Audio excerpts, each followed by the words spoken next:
Okay. Good afternoon or good morning, everyone, depending on when you are dialing in. My name is Roxana Isayu. I'm the Director of Real Estate at GRESB, and welcome to our second live Q&A webinar of this year. This time in partnership with Paya. I'm here today with the entire real estate team. You're going to hear from some of them as we go through the presentation today. And of course, we have Kerry and Ningli from Paya, our amazing partners that were going to organize a great in-person session with us, but unfortunately that couldn't happen anymore. Kerry, Ningli, would you like to say just a couple of words for people to recognize your voices? Yes, sure. Hi everyone, this is Carrie from Paya. We're Singapore-based sustainability consultancy company, so we help organizations get to grips with sustainability and implement ESG within their organizations. We've been working with GRESB for a few years now as their training partner in Southeast Asia. Thank you. Yes, hi, and this is Ningli. I'm one of the trainers who gave in-person trainings in Singapore and Hong Kong in the past few years. A shame that we can't see you guys in person this year, but looking forward to your active participation anyway today. Thank you. Thank you, thank you. And Ruben, I'll hand over to you in just a minute. I guess most of you on the line actually know Ruben Lengbroek, our head of Asia Pacific. Ruben? Yeah, good day or afternoon. Same here. So I was supposed to deliver the in-person training sessions in Australia, New Zealand, but due to the situation, those have been cancelled. So that's a pity, but I'm sure we'll see each other hopefully later this year. And very much looking forward to this second training session. Great, thank you.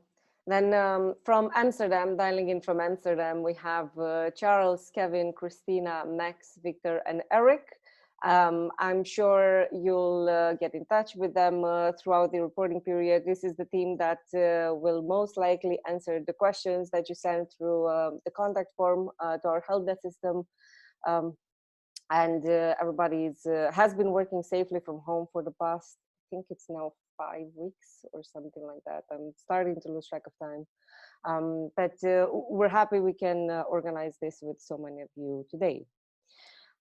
If you haven't attended the previous session, the first live Q&A, well, we have a very easy system to work with, and the point of the sessions is that you bring your questions and you engage with us as much as possible and directly as possible.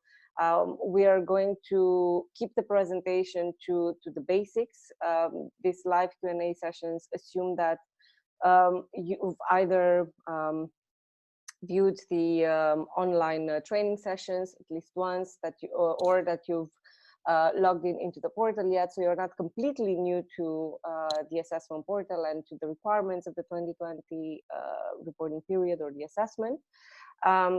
So we invite all of you to ask your questions. Please use the Q&A function. You can see it at the bottom of your screen. It's circled here on my screenshot. We'll answer some of the questions as we move through the slides and through the demo, and we'll take most of the questions towards the end. But we don't want to keep all the questions until the very last minutes of this webinar. We want to keep things as dynamic as possible. You can also raise your hand if you would like to ask your question live. I think that works well. I'm going to try to see whether any of you actually raise your hands right now. And we won't do any polling today, but we hope the majority of you have already watched the online trainings and have logged into the portal. And that, of course, you're keeping well in this period. So on today's agenda, we will focus on the asset portal primarily. This is the section of the assessment portal that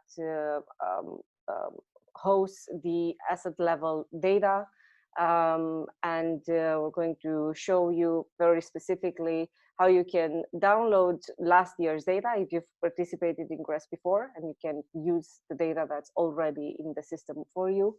How you can update it for this year and upload it again to the portal, so you can move through this process of asset level reporting, primarily for the energy, greenhouse gas emissions, water, and waste data.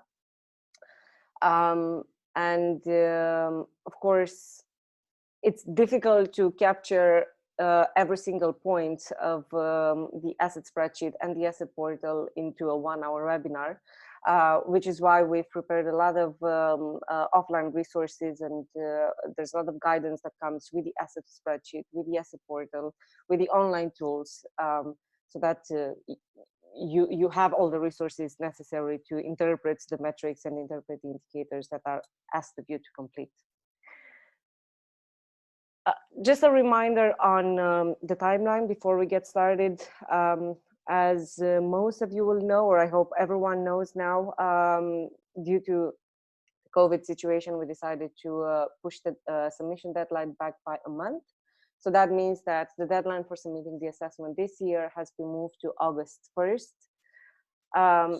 The same has happened with all the other deadlines. So the deadline for the response check is now postponed by a month, as well as the deadline for publishing the results in the fall has been pushed by a month.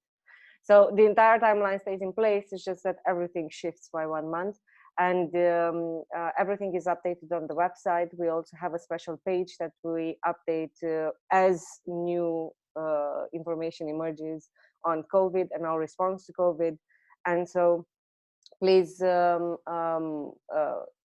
us know if you anticipate any further challenges. We have a short survey prepared that's also on this page, through which we want to collect as much information as possible so that we can prepare our response as timely and as accurately as possible, in line with regional differences. I mentioned the deadline for requesting a response check. I would also like to remind everyone there's a slight process change in the way that response checks work. You no longer have to have the entire assessment completed and finalized before you can request a response check. What does that mean is that you can already go to the website right now, log in, access your entity, and click request response check, even if you're 1% or 20% completed. The only note I would make is that you will be able already to request the call of the response check for a week from now, or a month from now, or 2 months from now, depending on your preference. But please make sure you have most of the assessment completed a week before the call, so that you maximize on the use case of the call, and you get the reviewers can go through as much information as possible. And so the focus of today, or the emphasis of today, will be on the performance component.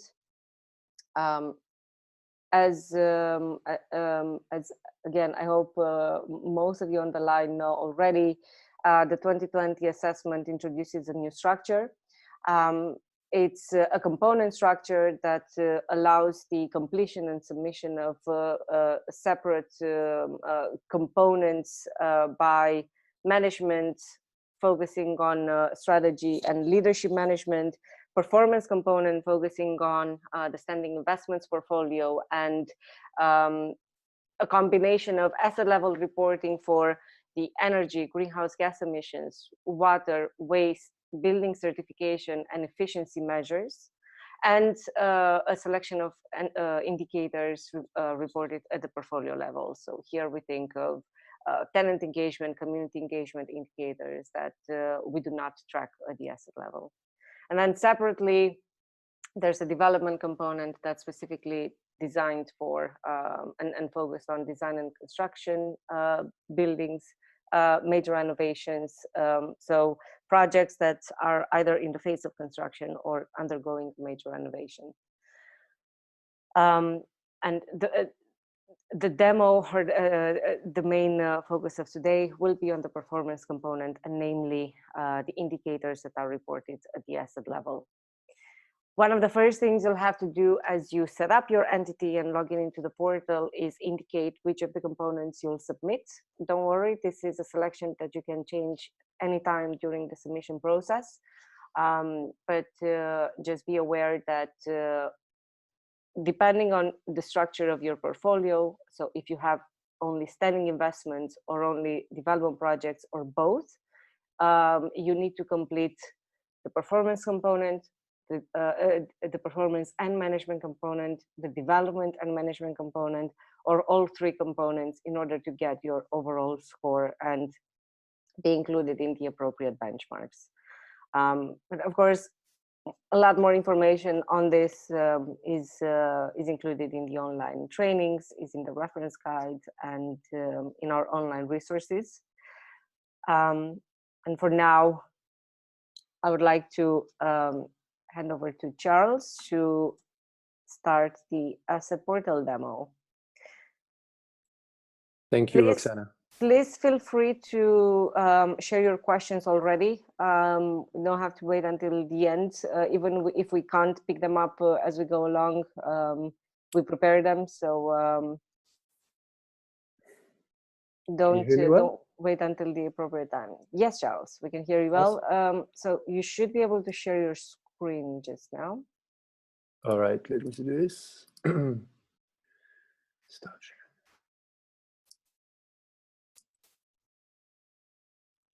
You should be able to see a very nice picture of Amsterdam. Yes, that's what we see. All right. I thought about leaving my background for the ones who've never had a chance to visit the city.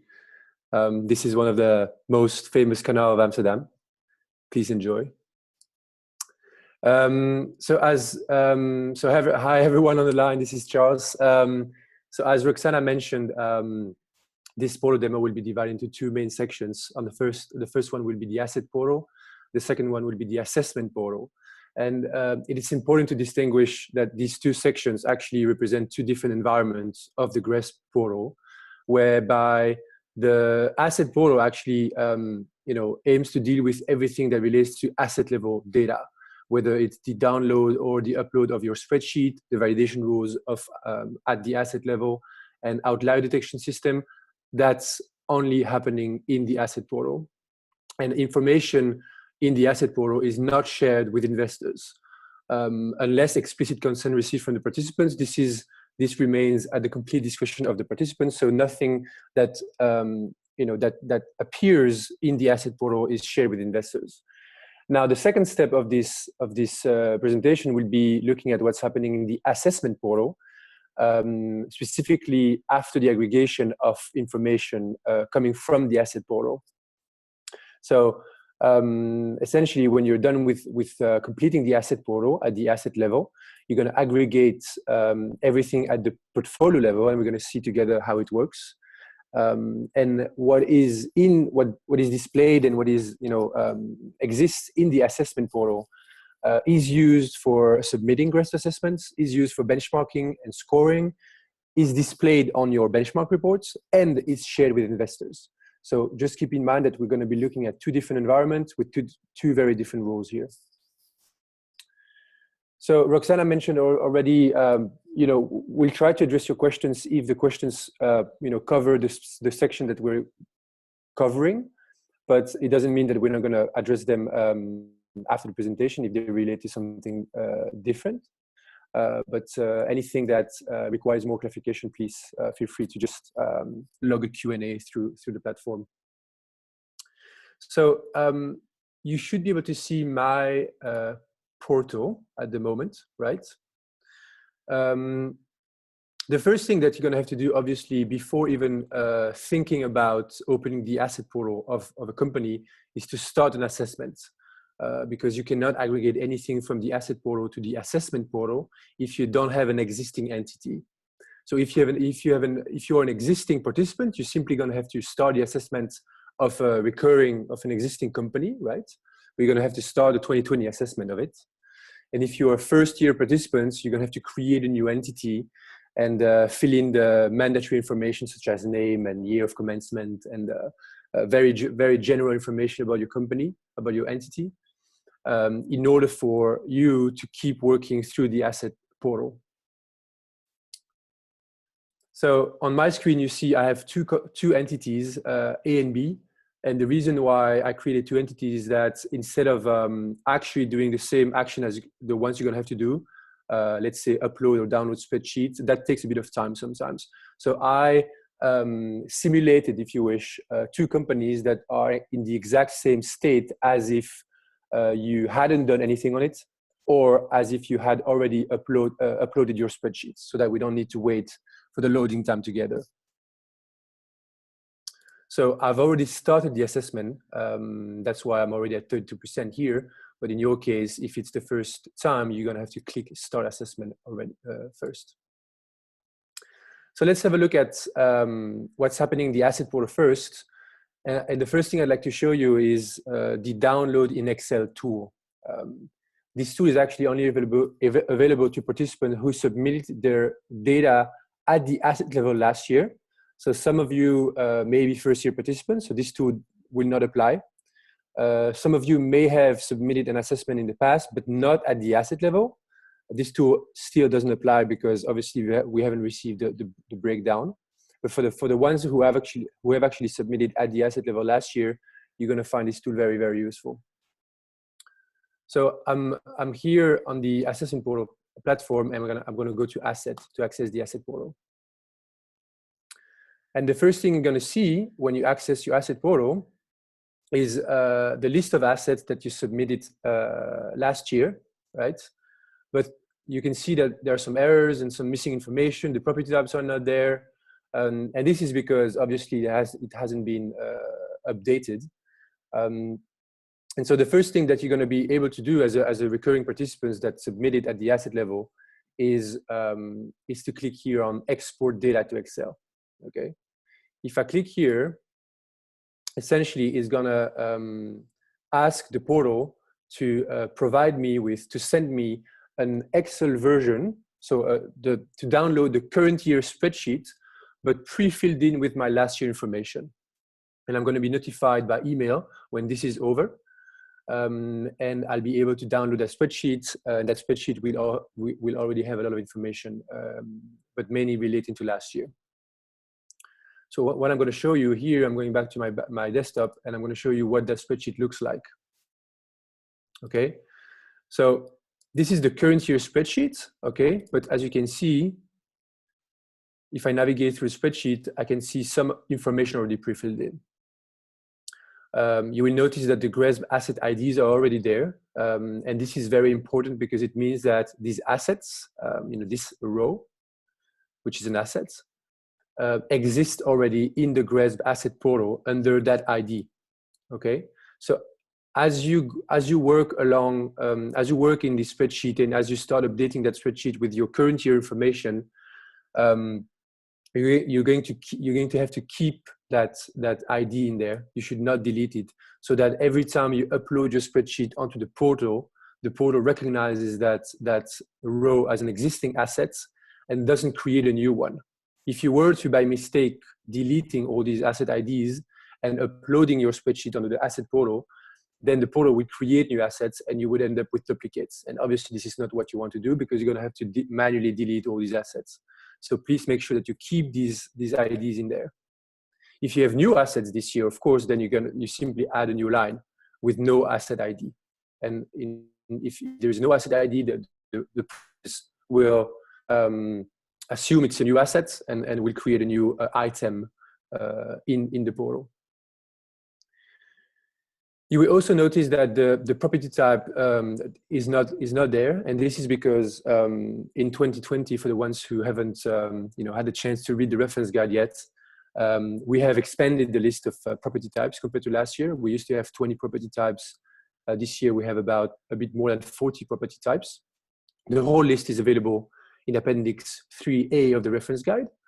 But so with this, I would say development of the list, we are asking participants to provide the updated property type to existing assets.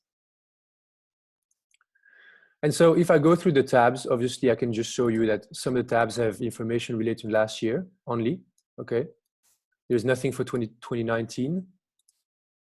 Everything relates to 2018, whether it's energy, GHG, water, and waste. And of course, some tabs here, specifically building certification and energy efficiency measures, are now mandatory at the asset level, and they were not in the past. So even if that could have applied last year, building certification, for example, this is not pre-filled in because we didn't have that information at the asset level. So this is going to have to be filled in also. All right. So I just wanted to emphasize on two new fields as well. If you go to reporting characteristics, you will see that the vacancy rate now is a mandatory field. It was an optional field in the past, and there is extensive guidance on as to how to calculate the vacancy rate for each asset in the instruction tab. So the second tab here is the instruction tab, and there is a lot of guidance on a lot of different fields you need to fill in. So I'm really inviting you here to read this, this tab, and here there is guidance on vacancy rate. And the second big change, in addition to vacancy rate, is the introduction of data availability columns. If you go to energy, for example, you will see that now these tabs, energy, water, and waste, GHG will benefit from the same as energy, have data availability columns that are used to represent the period that corresponds to the performance data report. So if you report your performance data, let's say in base building here, you're going to have to say, well, the value that I just entered relates to a period from X to Y. Last point, going back to the list of assets at the beginning here, keep in mind that if you have an asset that the entity actually disposed of in the last reporting period, so in 2018, you actually sold an asset, you had to report on that asset in the past, but you don't need to report on that asset anymore because the asset hasn't been owned by the reporting entity at any point in time during the reporting period, and therefore this asset can be deleted. So if you happen to have sold an asset in 2018, it would have been pre-filled in because it was part of the last year reporting, but you can obviously delete it from your reporting scope this year. Right, so something we're not going to do together today is we're not going to fill in the spreadsheet together because filling in that spreadsheet is very, very specific to your own portfolio, and we can address as many scenarios as possible. There will be scenarios that will not be common to every attendees on this call. So for that, I really recommend everyone to watch the online training videos because we have developed a lot of scenarios and case studies that will help you complete that spreadsheet. Specifically, video that's called Reporting Characteristics Performance and video Reporting Application Performance. Both these videos really address exactly how to define a portfolio, how to document in the Reporting Characteristics tab the assets owned by your company, what all of these fields mean and how to use them. And the second video about application really explains in detail how to report on the performance indicators tab here at the bottom right, and provide case studies on building certification, efficiency measures, and also on the PIs. So please, watch these videos as many times as you need to really know exactly how to fill in the spreadsheet. But what we're going to do here is going to skip, and I'm going to open the second spreadsheet, which is essentially the same as this one, but that contains the 2020 information already. If you have, on top of the videos that I just mentioned, you can, of course, refer to the instruction tab, okay? A lot of guidance in there. And you can always contact us through GRESB.com/contact, where we actually have a dedicated team, and most of the team members are on this call actually, looking after your questions, sorting them by topic for efficiency purposes. So you should not hesitate to contact us through this form. But I'm really inviting you to read this guidance because the only purpose why we developed that guidance was for you. Right, so now I'm gonna assume you're done completing the spreadsheet. So as you can see, I provided, I provided the property types for all assets. I even provided the gross asset value, which is an optional field, some information on building certification, energy ratings, and then reporting characteristics. I mean, everything essentially. So, Right. Charles, somebody has a question about assets that were purchased throughout the reporting period. What about an asset that was purchased by the fund in October for the reporting year? Do we fill in the data for the whole year? Right. So if you acquired an asset during the reporting period here in October, I mean, October, February, doesn't matter really. You will have to report on that asset. And you can simply define the boundaries here in the reporting characteristics tab where you're going to add these assets, right? And you're going to say, well, I've acquired these assets in October. So you're going to say, have you owned the asset throughout the reporting period? No, because I've only owned the asset for 2 months. And I'm going to say, well, I've owned the asset since 1st of October in this case, which means that our asset portal will not expect values, performance values, before that date, which means that when you report on your energy consumption data, you will be able to reflect the period to which the period that corresponds to the performance data reported in these sections. Now, the only trick here is, and that's actually the reason why we implemented these columns. If you happen to have data on that specific asset that you acquired in October before acquisition dates, you're able to also report on that data. And that's an incentive we want to give participants to report on performance data prior to acquisition dates. So let's say you acquire an asset in October, you actually happen to have performance data from July onwards. You can technically say, I have an asset I acquired in October. So here you're gonna have October, okay? But then you have a date that is before October here, which is data availability from. And we're gonna consider that date when calculating your performance at portfolio level. Okay. Now, the reason why we implemented this is also, let's say you coming back to the question, Roxana, the asset was acquired in October. It means that it was only owned for a period of 2 months of the reporting period, right? So this asset should not wait as much as an asset that was owned for the entire reporting period. And we're going to see that later when we talk about aggregation. We'll see that the asset will not have the same weight as if that asset was owned 12 months, but it essentially is going to have 1/6 of the weight, which is 2 months out of 12. Any other question on this part? No, that was the only question that came in. All right. Actually, since you mentioned the weighting, somebody does have a question about that. So would you mind explaining that in a bit more detail? The weighting. The weighting of assets. Yeah, sure. I'm going to cover that in very detailed when we talk about aggregation. So I'm suggesting I'm first going to go through the aggregation, because this is where the weight actually matters, because the weight don't really matter as long as we talk about asset level information. They only start mattering when we talk about aggregation metrics, obviously. So I'm going to address that, and hopefully I'll address that question at the same time. Okay. If there's something we'll get back to it. I'll be happy. We'll get back to it afterwards. Definitely. Great.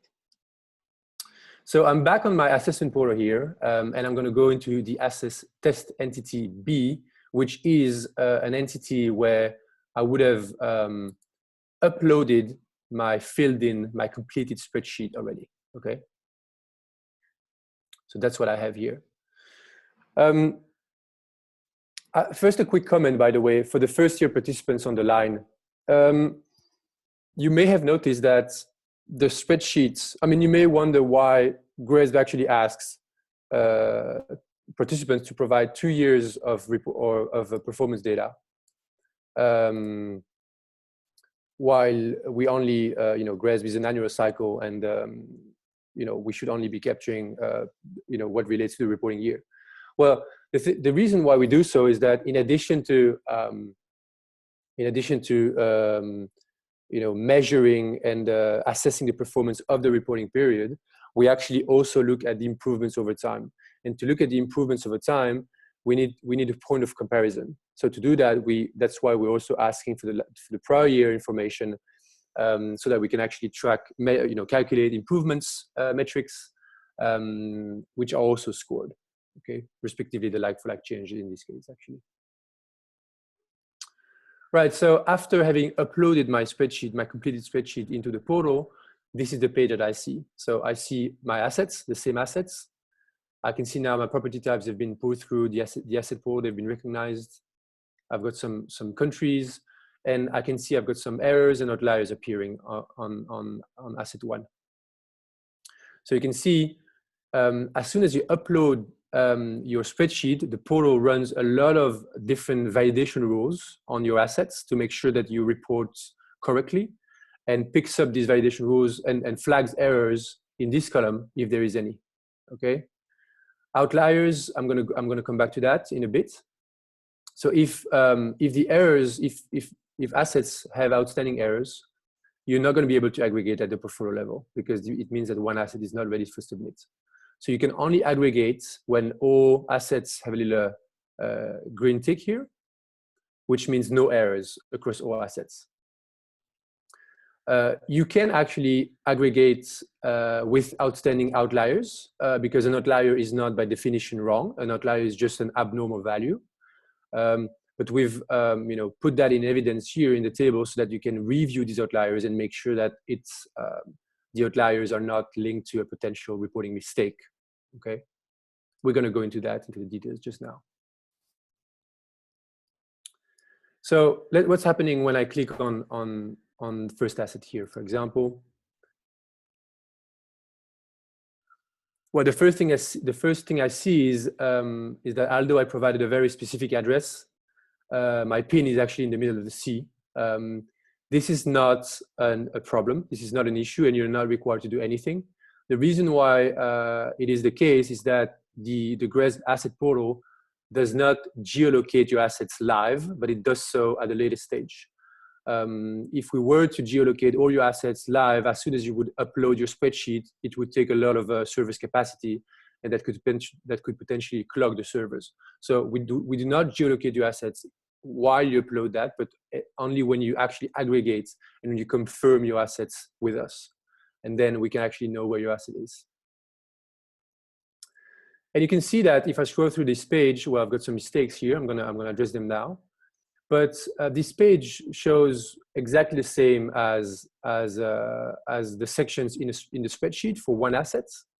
It goes all the way from building certification, efficiency measures, then talks about floor area sizes, status, energy, GG, water and waste, etc., but just in a more nice format. Okay. So to address these issues, I'm gonna come back here. I had 2 errors on asset 1, so I'm gonna look at these errors and see what's happening. And errors actually appear with the red flag. So for example, this one, I actually linked an energy rating to my assets, and I'm realizing that I actually forgot to put any floor area covered in this. To show you this, going back to my spreadsheet, section building certification, where indeed for asset 1, I actually provided an energy rating and I forgot to fill this in. So this is obviously an obvious mistake, and you probably wouldn't do the same mistake as I did for the purpose of this video. But you can see that there is a lot of there is actually more than 1,000 validation rules applied to all your assets that you upload, which essentially means it's just a way to show that your assets, your information isn't just uploaded to the assessment portal with no filter check done on our side. So here, just to resolve that issue, I'm simply going to take the asset size and I'm going to put it as a floor area covered, assuming that the energy rating covers the entire assets. and that's not seen as an error anymore. The reason why we actually had questions last year a lot about response check scope. Maybe some of you might wonder the same thing. So why last year we actually stopped looking at the performance indicators as part of the response check. And as you can see, it's not because we stopped looking at your performance indicators. We have simply replaced everything that we used to do manually as part of the response check. And we now do this at the asset level automatically via the asset portal. So this is much more thorough than a manual check at the aggregation level, at the aggregated level. It's done at the asset level consistently across all assets and automatically. So everyone's subject to the same checks, whether you take a response check or not. And then my second mistake was, let me just look for it here. Well, I've actually, so as you can see, the error narrative says the date must fall within the 2019 reporting period. Well, I've actually inputted 2020 by mistake. So I'm simply going to change that to 2019 to show you that the asset portal, performs check on the dates received and flags as an error if these dates are outside the reporting year. Very important here.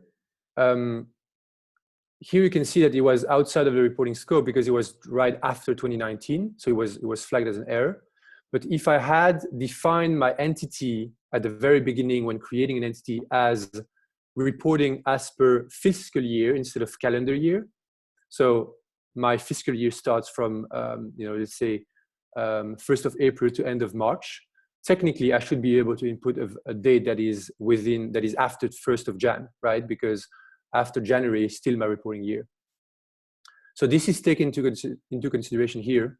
And so the asset portal is actually linked to your indicator where you would have defined your calendar year or fiscal year reporting level. Obviously here it was calendar year. If you want to have a look at all the rules, the 1,000+ rules the validation rules that I just mentioned, you can find them on the GRESB.com/GRESB asset portal. I mean, you can of course go through all of them if you wish, but there are a lot of them. Most participants will probably upload their assets, realize that some errors have been identified, solve these errors, and then aggregate, because essentially if there is no error in the asset portal, it means that you comply with the reporting requirements. All right, so going back to my asset overview page, I've got no errors left for assets, for asset one. Now I have outliers though, so I'm going to click on these outliers to see what it look like. And as you can see, I have five outliers. Some of them relate to energy, some others to GHG, another one to waste. Okay.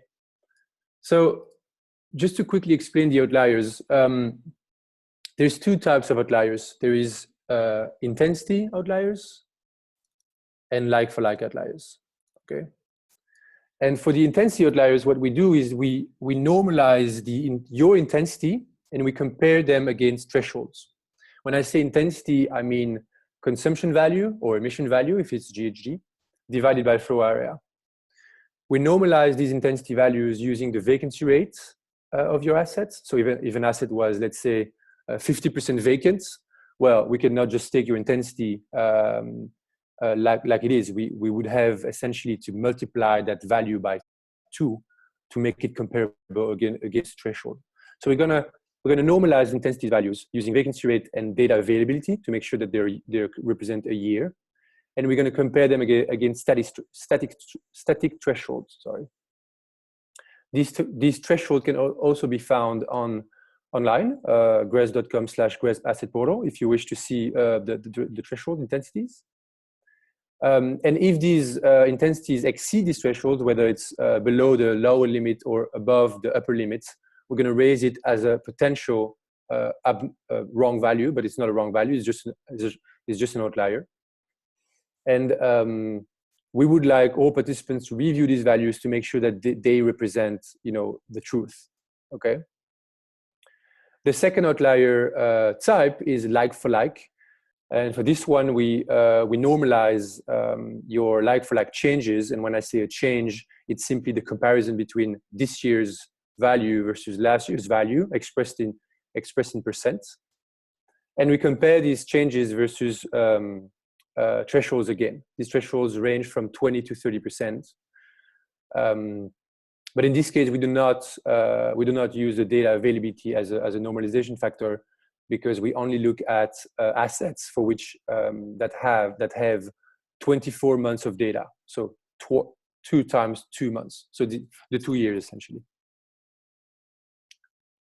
Finally, note that we do not calculate like-for-like changes for assets that are classified as new construction or major renovation.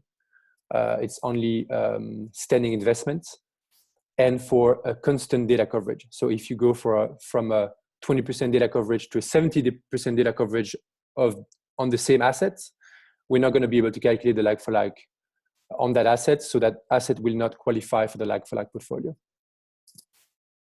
So here, looking through my values, there is something wrong, because my values are extremely high here, and this is not normal. So I'm gonna assume that I would investigate what's going on, right? I obviously know what the mistake is, but I made sure that the mistake was actually a mistake that maybe a lot of participants would do. If I go to my assets, as I mentioned earlier, the intensities are the intensity and like-for-like changes are normalized using the vacancy rates. So I actually investigated and realized that my vacancy rate here is 97%. This sounds very much like an occupancy rate to me, because vacancy rate should represent what's vacant. Occupancy rate essentially equals 1 minus vacancy rate. So instead of 97, it should actually be 3. And actually, if I look at my last year data, I have 3.5. So it's probably more 3 than 97. So I'm going to change it to 3.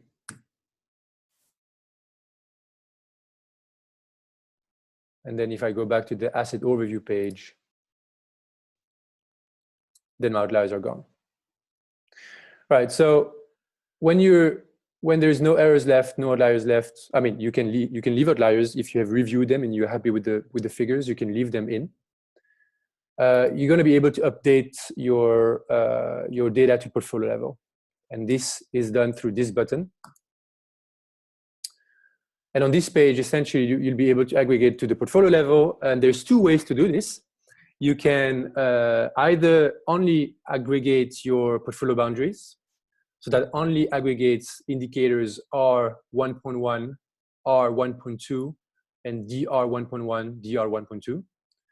So essentially, if you're not sure about your performance data yet, you can already aggregate your portfolio boundaries into the assessment portal, but while still playing around, completing your performance data that you haven't had time to done so yet. If you're done with everything, you can simply accept both, tick both boxes here and update all indicators.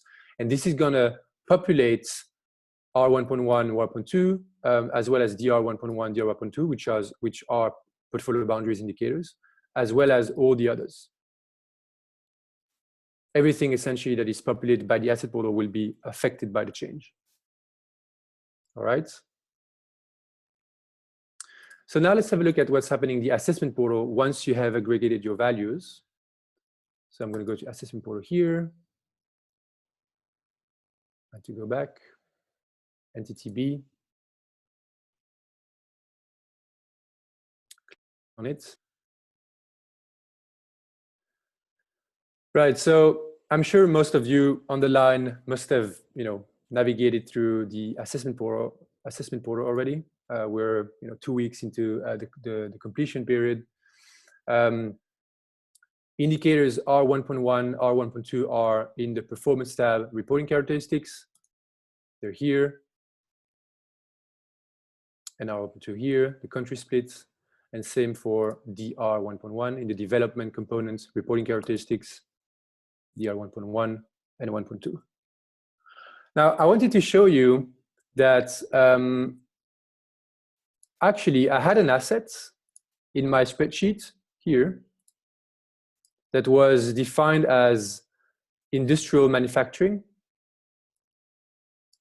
for which I had in performance values. I provided everything.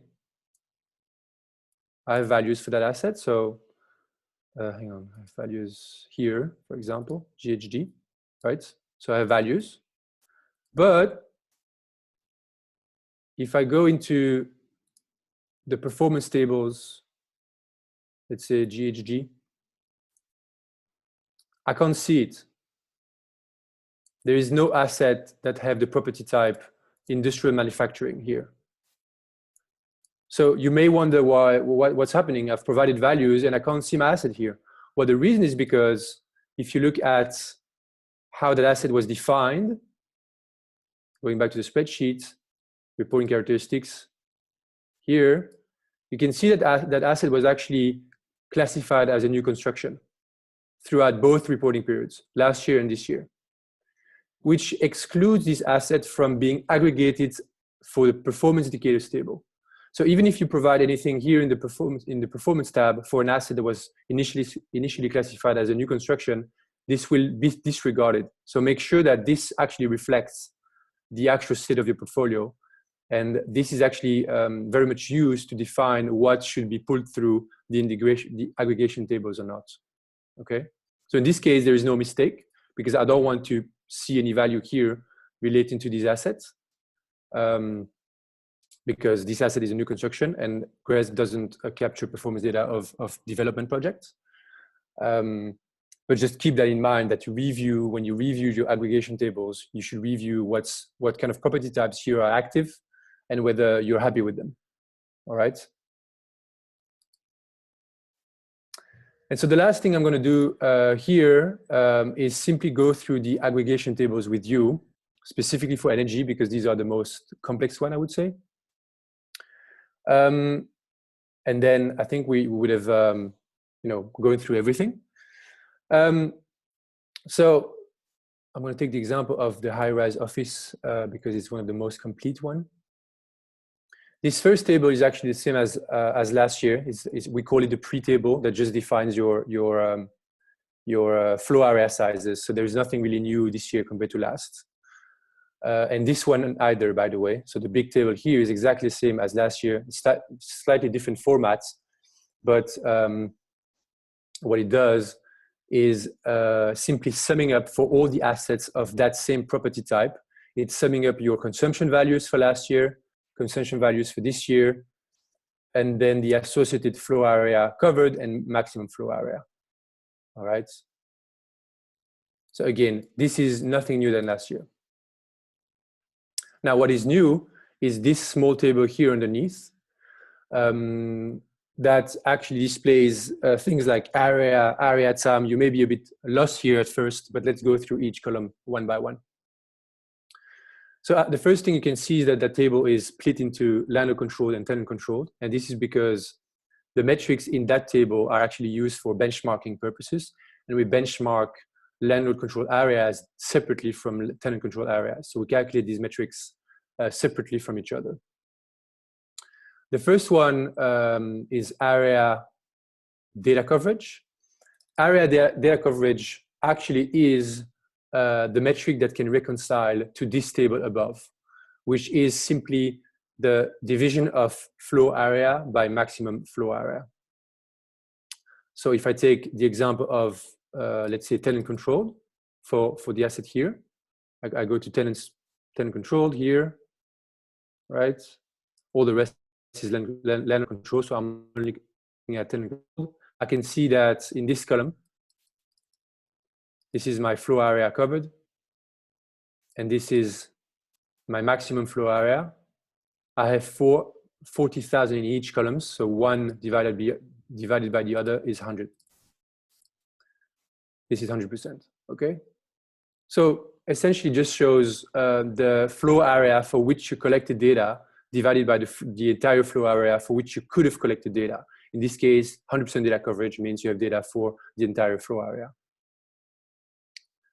For time data coverage that doesn't look at the area, but only looks at the number of days for which you have data and divides it by the number of days for which you could collect data. So let's say you own an asset for 12 months for the entire year, and you only manage to collect data for 6 months, your time data coverage will be 50%. Well, in my case here in the spreadsheet, this asset, that was the first one, is a standing investment, and I've owned it for the entire reporting period, so for 24 months, for 12 months for the reporting period here, okay? And my energy consumption, data availability were from January, from 1st of Jan to December 31st. So essentially, I owned the asset for 12 months. I had performance data for 12 months. It means that I had a time data coverage of 100%. Now, if you were to own an asset for only 6 months and had data for 6 months, your time data coverage would be 100% because it would be 6 months divided by 6 months, okay? And finally, the area/time data coverage is simply the multiplication of the two. So that time and area are weighted by each other. And this is used for benchmarking purposes. So in this case, it's 100% simply because I have 100 in both columns. But going back to the example, I own an asset for 12 months. I only have value for 6 months. I'm going to have 50% in time data coverage here. And I'm also going to assume that maybe I only had data coverage for 50% of the floor area. It means that I had data for 50% of the floor area for just half of the reporting period, while my area time data coverage will be 25%. Okay. Finally, the like-for-like changes. This is also used for benchmarking. So this is used for benchmarking, and this is used for benchmarking. As explained earlier, the like-for-like changes are a percentage change from one year to another that only looks at the assets that qualify for the like-for-like portfolio. An asset that qualifies for the like-for-like portfolio, as I mentioned earlier, is an asset that is defined as a standing investment and has 2 times 12 months of data, so 24 months of data. Okay, and that's simply 2019 divided by 2018 minus 1, expressed in percentage. All right. And finally, the like-for-like data coverage here is not used for benchmarking, but it's mainly to provide you with an idea of what the like-for-like portfolio represents within the entire portfolio. So if you have a high percentage here, it means that your like-for-like change kind of fairly reflect the changes that happen in your entire portfolio. And if you have a very small percentage here, it means that there's been a lot of movements in your portfolio over time, this year. And so the like-for-like change over time, so what's common in both years is very small compared to the entire portfolio, because there is a lot of assets that have been either acquired, disposed, or changed status from new construction to standing investments. Yeah, Charles, because we only have a few minutes left, there was a question on like-for-like, and I would like to pick that up. So the question was, if an asset is already performing at optimum, improvement year on year will be minimal. Will it be penalized as such? And so if I can just briefly answer this, we do not score or benchmark assets individually. We do not score assets themselves. Obviously, what you should strive for is very good assets and assets that will perform at an optimal level. But the like-for-like changes that Charles was just referring to are benchmarked at the portfolio level. So that's does not, and I guess if your portfolio is just one asset, then it is just that asset. But some of these differences or the way that assets operate will counterbalance between them, and then the impact of one asset will be reduced over the overall portfolio. I would also not really call it a penalization, but obviously one of the things that we recognize that we want to incentivize for scoring is this like-for-like improvement year on year. On the other hand, one of the reasons why we made this move towards asset level reporting is that it is for us to be able to start evaluating performance on an absolute level as well. And so the direction or the assessment methodology will move towards a format where we score both the intensity values and the like-for-like performance in parallel. Obviously, that's not something for this year, not something for next year, but this is how the performance interpretation will be developed over the next few years. Great. That was Charles, actually it. So that was the end.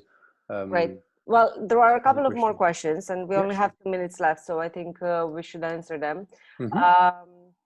Somebody's asking about an asset that was sold in May 2019. Yeah. Do they need to provide any documentation on their submission? And I assume this is related to the documentation and the supporting evidence for the reporting scope that needs to be provided. All right. So just as a clarification for everyone, all assets that have been owned at any point in time during the reporting period have to be reported on. Okay. No matter how long you own that asset for, you should report on that asset. And the reason why you should is because, well, you own the asset during the reporting period, right? So if you want to benefit from, if you want the performance data related to the assets should be linked to the reporting entity. However, the weight of that asset will be captured through everything that we just covered together. So the period of ownership, etc., etc. Now, if you report on that asset in the spreadsheet and you aggregate everything at the portfolio level in indicator R1.1, this asset will appear on the list. Okay, here, performance. It will appear here, and you will have to provide an evidence to support that asset, which means that this list here in R1.1 isn't only what's owned by the reporting entity at the end of the year, but also the assets that were disposed of during the reporting period. So the assets that have been owned during the year. Okay. Right, and you're going to talk a bit more about the weightings on the overall score. I think you already covered that a little bit. The recordings of these live webinars will be shared with you as a follow-up, together with written answers to the questions that were raised. So if you have registered, and obviously since you're attending, you have registered to join the webinar, then we have your email address, and we'll get back to you towards the end of this week with the recording and the written answers. And because we're at past, and we've reached the official time allotted for this webinar, would like to say thank you to everyone. And thank you for dialing in, thank you for joining, and good luck with filling in the spreadsheet, filling in the assessment. Stay healthy and stay safe, and stay in touch with us over the next months. Thank you. Have a good day, everyone.